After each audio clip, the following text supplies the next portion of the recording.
Compostos ternaris, oxoàcids. La família del carboni.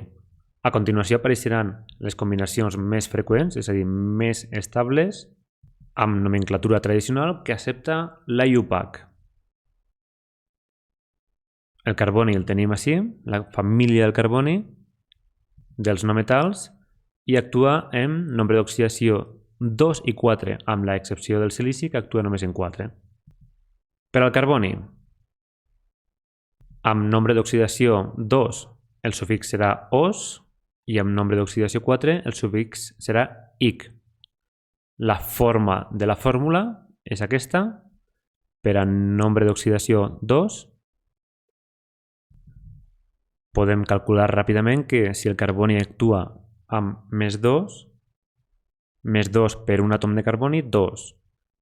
Més 1 de l'hidrogen per 2 àtoms d'hidrogen, 2. 2 i 2, 4. L'oxigen actua en menys 2, menys 2 per 2, menys 4. Més 4, 0. És un compost neutre. El nombrarem àcid carbonós, amb nombre d'oxidació més 4. Fem els càlculs. Més 4 per un àtom de carboni, aquí va un 1, el que no el posem, molt estalviem, 4.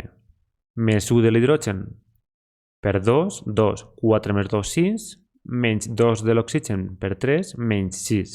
Menys 6 i menys 6, 0. És neutre. El nombrarem àcid carbònic.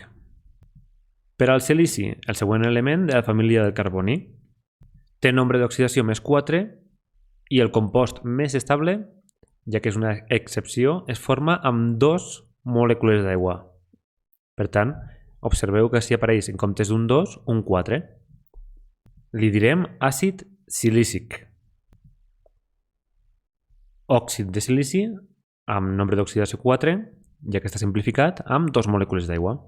Si li llevem una molècula d'aigua, ens queda l'àcid metasilícic. L'òxid de silici en nombre d'oxidació 4 amb només una molècula d'aigua. Per saber què vol dir el prefix meta, us recomano que visualitzeu el vídeo de compostos ternaris, oxoàcids, ortopiro i meta. Aquests prefixes només es continuen utilitzant en alguns casos per a les excepcions de bor, silici, fòsfor, arsènic i antimoni. I aquests són els compostos, les combinacions més freqüents, més estables, amb la família del carboni.